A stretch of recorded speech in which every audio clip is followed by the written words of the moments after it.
ప్రస్తుతం మనతో పాటు పిఆర్ఎస్ పార్టీ రాష్ట్ర నాయకులు గద్వాల్ నియోజకవర్గం అలాగే విజయ్ కుమార్ గారు ఉన్నారు. విజయ్ కుమార్ గారు ఈరోజు కేటీఆర్ గారికి పదే పదే ఏసీబీ నోటీసులు ఇవ్వడం, మొన్న హరీష్ రావు గారు, నిన్న కేసీఆర్, ఈరోజు కేటీఆర్. సో ఇది రాజకీయ కక్ష సాధింపు చర్యలు అనుకోవచ్చా, లేకపోతే నిజంగా వీళ్ళు అవినీతి పాల్పడ్డారని చెప్పేసి అనుకోవచ్చు? 100% కేటీఆర్ గారికి ఇచ్చినటువంటి నోటీస్ కావచ్చు, కాళేశ్వరం కమిషన్ ఇచ్చినటువంటి నోటీసులు కావచ్చు, హరీష్ రావు గారికి కావచ్చు, కేసీఆర్ గారికి కావచ్చు, ఇదంతా కూడా ఒక రివెంజ్ పాలిటిక్స్ కి పాల్పడతా ఉంది ముఖ్యమంత్రి రేవంత్. గతంలో ఓటుకు నోటు కేసులో దొంగలాక 50 లక్షల రూపాయల బ్యాగ్ తో దొరికినటువంటి రేవంత్ రెడ్డి గారు ఏసీబీ విచారణ ఎదుర్కొని జైలుకు వేచి చిప్పకూడి తినొచ్చి ఈ రోజు ఏ రకమైనటువంటి అవినీతి లేకపోయినా ఒక్క రూపాయి కూడా అవినీతి జరిగిందని ఇప్పటివరకు తేల్చలేదు. దాదాపుగా 8 నెలలు అయింది కేసు నమోదు చేసి, ఒక్క రూపాయి కూడా కరప్షన్ జరిగిందని తేల్చలేదు. కానీ ఏసీబీ విచారణతో ఈరోజు ఏదో ఆయన వేధించాలని కుట్ర చేస్తా ఉన్నాడు. ఎన్ని ఏసీబీ కేసులు పెట్టుకున్నా, ఎన్ని కమిషన్లు వేసుకున్నా, ఎన్ని నోటీసులు ఇచ్చినా, జైళ్లకు పంపించినా, నిర్బంధాలు పెట్టినా ఎవరు భయపడవాళ్ళు లేరు. ఇక్కడ కేసీఆర్ సైనికులు, ఇక్కడ కేటీఆర్ గారిని ఎన్ని రకాలుగా కుట్ర చేసి నోటీసులు ఇచ్చి అరెస్ట్ చేసిన, జైలుకు పంపించినా కూడా భయపడడు. ఖచ్చితంగా ప్రజాక్షేత్రంలో రేవంత్ రెడ్డి ఇమేజ్ మొత్తం పడిపోయింది. కాబట్టి కాంగ్రెస్ పార్టీ అంటే ఛేదరించుకునేటువంటి పరిస్థితి వచ్చింది. కాబట్టి నీ పరిపాలనలో ఈ రాష్ట్రంలో చాలా మంది ప్రజలు ఇబ్బందులు పాల్పడతాం. రైతులు, విద్యార్థులు, అదేవిధంగా ఉద్యోగులు, అన్ని వర్గాలు, సంపన్న వర్గాల ప్రజలు ఈ రోజు ఇబ్బంది పడతాం.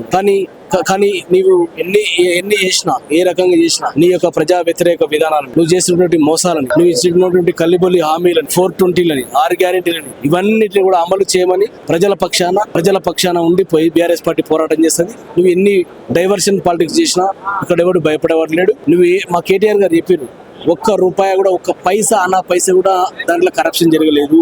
అంతా కూడా ఇదే. ఇప్పుడు ఏం మాట్లాడుతున్నారు ఎంతసేపు ఉన్న ప్రొసీజర్ ల్యాబ్స్ ఉంటే డిపార్ట్మెంట్లో ఎంక్వైరీ చేయండి, డిపార్ట్మెంట్లో చేసుకోవాలి. ఏసీపీతో విచారించండి. నీ యొక్క సునకానందం కాకపోతే అంటే నువ్వు తీసుకున్నటువంటి అన్ని నిర్ణయాల మీద మా BRS party working president KTR గారు కావచ్చు, హరీష్ రావు గారు కావచ్చు, వీళ్ళు నీకు నిద్ర కూడా పోనీయట్లేదు. నిన్ను చెడు కూడా ఆడుతా ఉన్నారు ఇలా ప్రజాక్షేత్రంలో. నీ యొక్క హామీలను అమలు చేయమని నువ్వు చేసినటువంటి లగచర్ల బాధితుల పక్షాన బీఆర్ఎస్ పార్టీ కేటీఆర్ గారు పోరాటం చేస్తుంది. అదేవిధంగా హైదరాబాద్ సెంట్రల్ విశ్వవిద్యాలయంలో భూముల మీద నువ్వు దోచుకోవాలని ప్రయత్నం చేస్తే కేటీఆర్ గారు పోరాటం చేసినారు. అదేవిధంగా హైడ్రా బాధితులకు, నువ్వు మూసీ బాధితులకు, వీళ్ళందరూ కూడా బీఆర్ఎస్ పార్టీ అండగా ఉండని నువ్వు చేసినటువంటి ఏదైతే దోపిడీ ఉందో, కొడంగల్ లిఫ్ట్ ఇరిగేషన్ ప్రాజెక్ట్ పేరు మీద దాదాపుగా 5,000 కోట్ల రూపాయలు ఇలా దోపిడీకి పాల్పడతా ఉన్నట్టు వాళ్ళకి రేవంత్ రెడ్డి గారు. కాబట్టి వీటన్నిటి మీద బీఆర్ఎస్ పార్టీ పోరాటం చేస్తుంది. కాబట్టి ఆ పోరాటాన్ని చూసి తట్టుకోలేక నీ కుర్చీ కింద ఎసరు వస్తూ ఉంది. కాబట్టి ఏదో ఒక మరకలు అందించాలా, ఏసీబీతో అరెస్ట్ చేయించాలా, నోటీసులు ఇచ్చి ఏంటి అంతా దీనికోసం చేస్తున్నావు? దీనికోసమా నీకు ప్రజలు అధికారం ఇచ్చింది? అధికారం నువ్వు ఇచ్చినటువంటి హామీలు ఏంటి? నువ్వు ఇస్తున్నటువంటి తులం బంగారం ఎక్కడ పోయింది?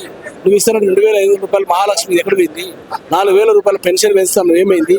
రైతు భరోసా ఏమైంది? 15,000 రైతు బంధు, ఇవన్నిటి కూడా బంధు పెట్టి ఈరోజు ప్రజలని హింసిస్తూ ఈ రకంగా బీఆర్ఎస్ పార్టీ నాయకులని, మా పార్టీ నాయకత్వాన్ని ఈ రకంగా వేధించడం నీకు సునకానందం పొందొచ్చు. కానీ 80% ఎవడు భయపడవాడు. మా నాయకుడు చెప్పిండు కేటీఆర్ గారు, ఇది ఒక లొట్ట పీసు కేసు అని. వెంట్రక కూడా పీకలేవు అని చెప్పిండు మా నాయకుడు. వెంట్రక కూడా నువ్వేం పీకలేవు, దీంట్లో ఏం చేసేది లేదు. దీంట్లో ఒక్క డబ్బులు ప్రభుత్వం నుంచి, హెచ్ఎండిఏ నుంచి అకౌంట్ ఇండియన్ ఓవర్సీస్ బ్యాంక్ నుంచి అక్కడికి వెళ్ళినాయి, ఎఫ్ఈఓకి వెళ్ళినాయి, లండన్లో ఉన్నాయి. అవి నువ్వు దానికి సంబంధించి నువ్వు వెనక్కి తీసుకొచ్చుకునే ప్రయత్నం చేయి. ఒకవేళ నువ్వు ఈ ప్రాజెక్టు ముందు వెనక్కి తీసుకొచ్చుకో, అంతే తప్ప ఏదో నోటీసులు ఇచ్చి ఏదో చేసి ఎవరు ఇచ్చారు? కేటీఆర్ గారి అకౌంట్లోకి ఏమైనా ఎఫ్ఈఓ అకౌంట్ నుంచి కేటీఆర్ గారి అకౌంట్లోకి వచ్చినా ఏమైనా కరప్షన్ మన చేయనికే? అదే వాళ్ళ కుటుంబ సభ్యుల జోలికి, వాళ్ళ కుటుంబ సభ్యుల అకౌంట్లోకి వెళ్ళినాయి, బీఆర్ఎస్ పార్టీ అకౌంట్లోకి వచ్చిందా? ఎవరి దగ్గరికి వచ్చినాయి? అవి భద్రంగా ఇక్కడ నుంచి పోయిన పైసలు, ప్రభుత్వం నుంచి పోయిన పైసలు అక్కడ ఉన్నాయి. నీ దమ్ముంటే రిటర్న్ తీసుకురా.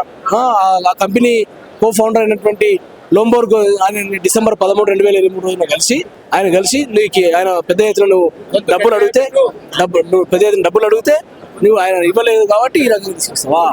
80% ఎవడు భయపడాడు రేవంత్ రెడ్డి. మీరు ఎన్ని కుట్రలు చేసినా, ఎన్ని కుతంత్రాలు చేసినా బీఆర్ఎస్ పార్టీ ప్రజల పక్షాన, ప్రజలకు అండగా ఉంటుంది. స్వీయ రాజకీయ అస్తిత్వమే ఎజెండాగా ఈ పార్టీ ముందుకెళ్తుంది. ఖచ్చితంగా తెలంగాణ ప్రజలని కాపాడేది బీఆర్ఎస్ పార్టీ, నీ మోసాలను ఎండగట్టేది బీఆర్ఎస్ పార్టీ, నిన్ను కుర్చీ దింపేది కూడా బీఆర్ఎస్ పార్టీ. కేటీఆర్ గారు, హరీష్ రావు గారి నాయకత్వంలో ఖచ్చితంగా ఈ బీఆర్ఎస్ పార్టీ నీ మెడలు వంచి హామీలను అమలు చేయించే వరకు నిద్రపోదు.